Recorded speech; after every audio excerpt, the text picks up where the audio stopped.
Yes, my people, it's your boy Schmidt back with a brand new video. Today, we're going to be discussing how to grow your brand as a small streamer, how I gained my following on YouTube and on Twitch in such a small time. Anyway, without further ado, let's get into it.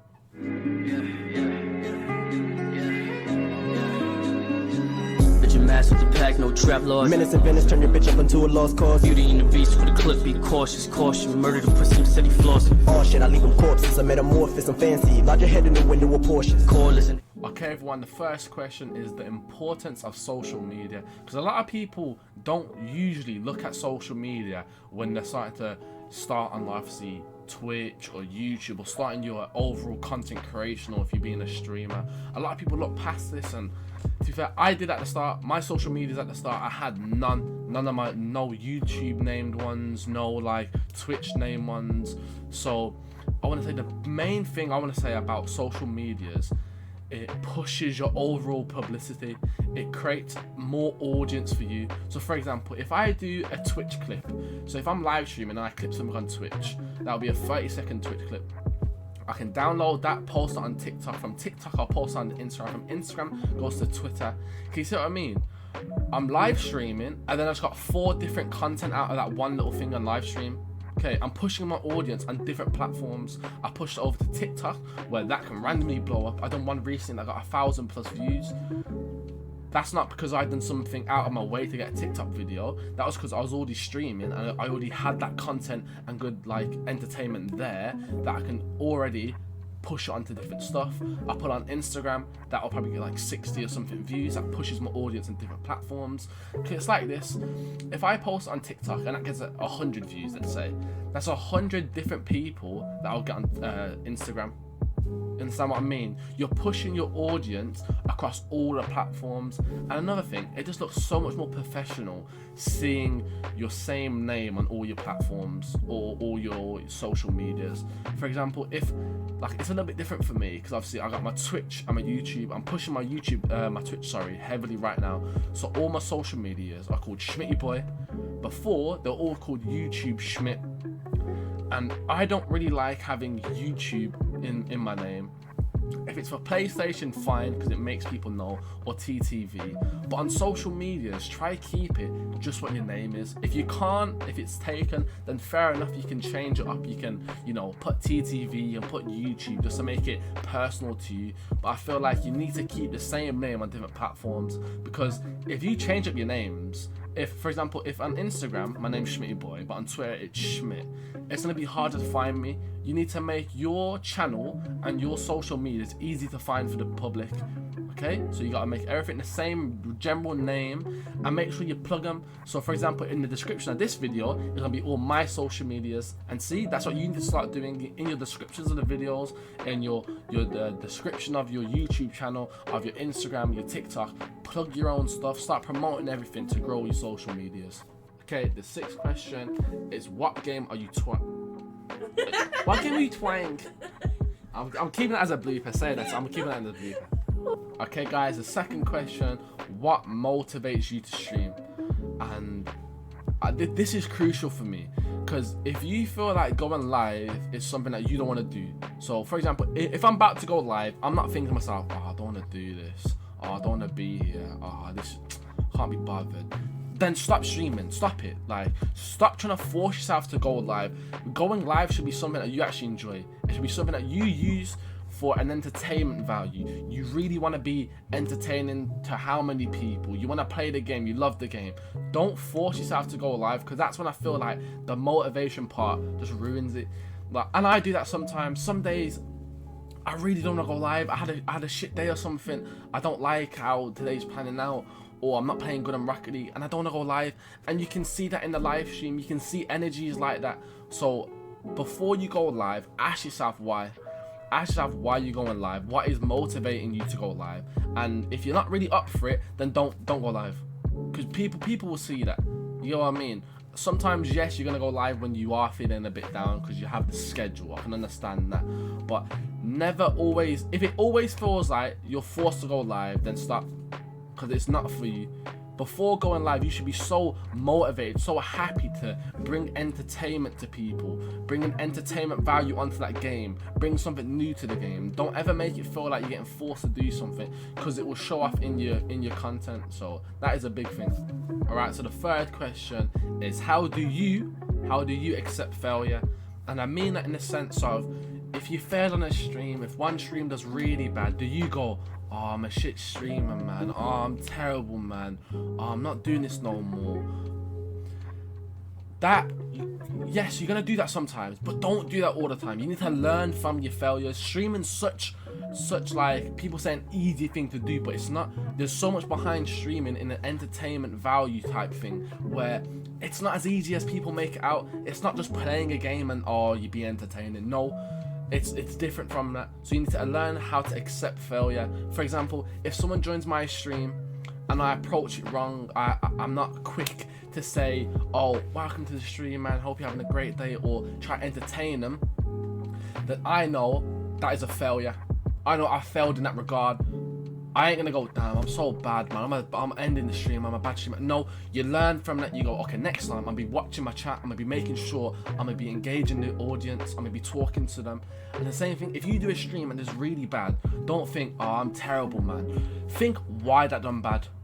Okay, don't just go, oh, it's because of me, or because of your stream. Don't go like that. Think why you done bad. Was it the time? Was it the game? Was someone else streaming at that time? Was your normal audience not available at that time? Don't always feel like it's you, okay? Even though you're the one streaming, it's not just about failure on you. You need to learn from that stuff. If you do a really bad stream and it was really laggy, for example, that was me. I used to stream on Streamlabs OBS, and I'll be honest with you guys, my computer can't hack it. I couldn't do Apex, I couldn't do Rust, I couldn't do anything, bro. My whole stream would just lag out. What did I do? Yes, I got a little bit negative myself. Oh, I can't stream and blah, blah, blah. But guess what? After the 10 minutes of feeling like a dickhead to myself, what do? You move on from that. You learn from that. You go, why did that happen? Why has that happened? Let me fix that. And now look, I can stream Apex. Yes, sometimes a little bit of lag, but I can stream it. I'm producing content on that game. I do Rocket League basically daily. So don't always take failure as a negative thing, because failure means there's places to improve. No one's perfect. If you fail on something, that you think like this. If you fail on something, you know the area where you need to improve. And I say the same to my football coach. It's like that. In training, if someone fails or does something bad, I tell them, don't worry about that.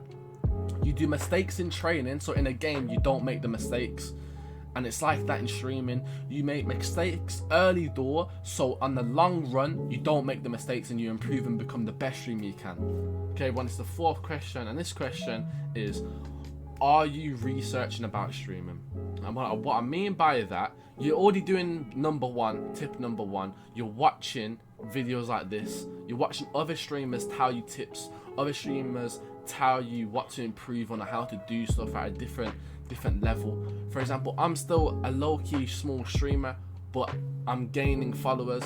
So I'm telling you how it is. You know what I mean? I'm a nowadays small streamer. I'm telling you exactly how it is. Sometimes when I watch these bigger channels, they're telling me about their journey and how they done stuff like 5 years ago, and most of that stuff just ain't relevant right now. So watching them type of videos is perfect. You're learning actual tips. Some of the videos, I'll be honest, are quite bullshit. It's quite cliche how they speak. I don't really like them per se, but watching them type of videos are good because you're getting actual information from people who actually done the stuff.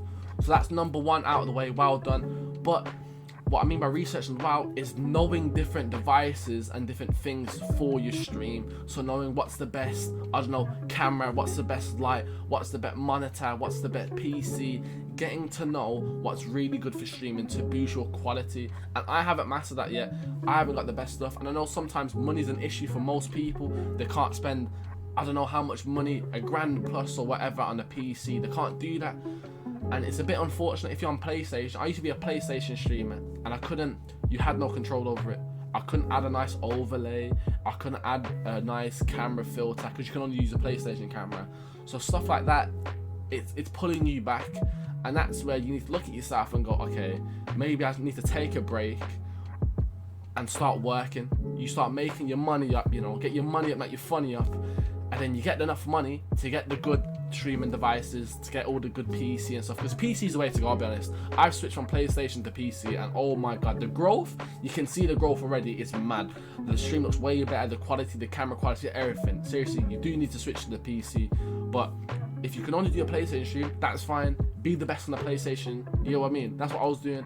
Even though I knew my stream was bad, I was working to improve it to get a PC. I was still doing the streams, I was still growing that community. Because I'll be honest, if someone joins your community on a PlayStation stream, trust me, they're gonna stick with you. You know what I mean? Like, if they're joining you on that shit quality, they're gonna be there for you when you grow, when you're on PC. And that's really good to grow your community. And the other one is, do your research to be able to create the best overlays and the best like Twitch notifications and YouTube notifications to add bots to your chat.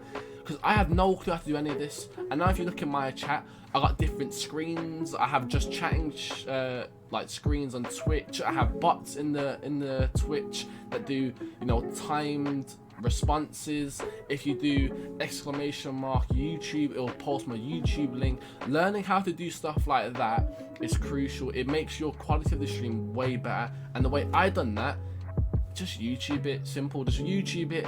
How do I add a controller overlay to OBS? That's what I use. Now look at my one. I got an organization, a gaming one, because I've joined an org. You get what I mean? So always do your research, try and create the best quality for your streams. Alright, the fifth one's not really a question, but it's more me talking to you. And I mean that I'm talking to you right now. It's what's your friend group like? And I say that, and I don't want the response in the comments. Oh yeah, I have a guy called Bob, yeah, he's a funny guy, man, he's a crackhead. I don't give a shit about that. I mean it in the regard of, is your friend group suitable for you streaming? And what I mean by that is, if you post on Snapchat, yeah, or whatever you post on to promote your thing, saying you're live, are you getting awkward? Are you going, oh, I don't want to do that? Because I'll be honest, I felt like that. On my Snapchat, I had loads of football dons, because I was in college at the time, and when I was posting, I was like, oh, I don't want to do this, you know, front ends, bare football people on there, it's just awkward. So guess what I started doing? I started removing people. I would message them people, and this is a great test. I'll message the people that I thought were friends. I'll message them, yo bro, could you shout out my YouTube? I'm doing a lot on there, I really want this to grow, can you shout out for me? And most of the time they blank it. So guess what I did? Yeah, I gotta go. I booted them off. I went go. I cut. I removed them straight off a friend. I don't want them on there. So then you have people on your Snap that actually wants to support you. You have your friend group that actually wants to support what you want to do. If someone's not going to be willing enough to stick with you while you're streaming because, you know, that's sneaky, oh, that's not cool, whatever, tell them suck their mums. Be a man, have a chest, but tell them suck their mums. Don't stand for that. Because the people that are going to join on your journey are not going to support you, then why they're there? They're just holding you back. Have your friend group available. For example, some of my friends, yeah, are joining my streams. You know what I mean? And as a small streamer, that is crucial. That will boost your average viewers. Because if every stream you get 2 of your friends in, your average viewer is already on 2. On Twitch, you need the average viewer of 3 to get affiliate. You're already 2 there. You understand what I mean? Get your friend group that are people that will back you. Or get your friend group into streaming as well. So for example, my friend group, Mushy, was a content creator on the YouTube. He's took a little break now, but guys, he'll be back. And then you got Camille, Twitch streamer, done a little bit of YouTube as well. Bam. You got Dylan as well. You know, I have loads of YouTube friends. You got Sharice, a YouTube friend. You know what I mean? Get your whole, you know, friend group. It doesn't have to be people close to you. Get your whole little group into the content creation thing, because then it pushes you. If I see Camille going live, what am I gonna do? I'm gonna go, oh damn, he's working really hard, I should go live. If I see, let's say Sharice posting a video, because she posted a video like this, you know, I'm not stealing it, but you know what I mean. If I see her posting a video, what I'm gonna do? You're gonna get inspiration from that. It's not stealing, it's inspiration. Jeez, you know what I mean? Then you move from that. Try and make everyone around you give you motivation. And you got Dylan. Dylan hasn't started streaming yet, but you can see it working on him. I'm bugging him, I'm nagging him every day to start streaming. Guess what? He's made a Twitch channel. And it's going to be in the description. Everyone I just mentioned, it's going to be in the description. You get what I mean? And that's what I mean. When your friend group is all about streaming, it motivates you. And you can see that by Dylan. Simple. Alright, the 6th question is, what game are you trying to stream? Okay? And I mean that like, you need to know your game stats, your game numbers. And again, what I mean by your game numbers and stats, how much average viewers are on every day on Twitch. I'm speaking about Twitch now. You can do the same for YouTube and YouTube gaming. For example, Apex has 100,000 people streaming every single day. Every time I look at Apex, there's 100,000 people. You know what that means? That means there's tens of thousands of people streaming. What's gonna make your little stream with 2 people, your friend Bob and your friend Russ, yeah? Bob Russ. What's gonna make that push to the top pages? It's not. No one's gonna click on your thing. No one's gonna click on your small stream and, you know, stream. It's not gonna work. You know what I mean? If you do a game like Rocket League, for example, it has 16 million followers on Twitch. Rocket League does 16 million. That means the 16 million accounts that Rocket League's gonna get published onto their front page. You understand what I mean? But then Rocket League only has around 10 to 30,000 viewers per day. That means I have so much more space to make my stream push to the top. If I get 10 viewers in the stream, which sometimes I do, because lately it's been booming on the Twitch, and I'm not bragging though, but if I get 10 viewers, I get pushed towards the top pages. You don't have to scroll so far down to see my little Shmityboi on Twitch. That's gonna be in the bottom right though, get at that, yeah? But you understand what I mean? And also, if you're doing a game like Apex, Warzone, you know it's going to be oversaturated. There's so much more streams on it, so you have to do something really crazy, really brazy just to stand out. But also, if you're doing a shooting game, you're not really going to be able to switch over to a really slow-paced storytelling game. And I do that sometimes. I go from like Rocket League, Apex, and I switch to Skyrim, and it doesn't really work, does it? But Skyrim does have a loyal support. That's what I'm on about the game stats. You need to check the game, how much following it has, and how much average viewers. Because, for example, on Skyrim, there's not a lot of people on there, but it has 1 million followers, and Skyrim's quite a loyal game. So if I do Skyrim and I have 5 people or so from Discord joining as my average viewers, I'm gonna get boosted to the top. You get what I mean? So learn your game, but remember, you can't go from a really fast-paced shooting game to go to a really slow-paced storytelling game. It doesn't work. Your audience will not like that. Ladies and gentlemen, it is the last question, and this one, I wouldn't say it's the most important, but it's one that you always need to keep in mind. Who is your audience? And I mean this as, are you doing it for younger generation of people, the older generation? What are your age groups? And I say the age groups because you don't want to start doing, you know, a lot of memes for an older generation. If you do it for older people, they're not going to understand now their memes. But for example, if I'm doing a Rocket League or Fortnite type thing, you know you're going to get a younger audience, so you have to do more kind of, I wouldn't say kid friendly, but more funnier memes, a lot more fast paced. You get what I mean? Because they're kids, you gotta keep them interacted. And the other thing is, if you're streaming, you need to know your audience, because you need to know what you can say, who you're gonna say it to, what time to stream, where they're from. Because for example, I'm from the UK. If I have a American audience, I can't stream at like 12 in the morning, because it's gonna be like 6 a.m. for the American people. You understand what I mean? So you need to know your audience. So that's what I said with the failure point. If you do a really bad stream, always think, what time did I do it? Because if you're doing it at like, if you have a really strong UK audience and you're doing your stream at like 12 at midnight, you're not gonna get a lot of people. Because if you're doing something like Rocket League, you're gonna get a younger audience. The kids, like the younger people and kids, they're not gonna be awake at 12, are they? They're gonna have school the next day. So you need to know your audience to know when to stream, what to stream, how to stream. So that's a very big key point. Thank you to you for watching. Thank you everyone. I appreciate all the support lately on the channel. We're currently at the making of this video, we're 2 follows away from 100 followers on Twitch. So in the bottom right, you're gonna see my Twitch, so make sure you go follow that. If you go into the description of this video, you're gonna see all my social medias. Make sure to get at them. So I appreciate you watching. I hope you have a great day, and peace. Should I do my boss? Yeah, go ahead. Let me think about my boss. Hey, fucking Leo, I'm fucking organized crime. I'm the big dog. I'm from New York. You're not gonna touch me. I'm a big dog. No, you can't do that. Hey, Leo, fuck it. Capiche.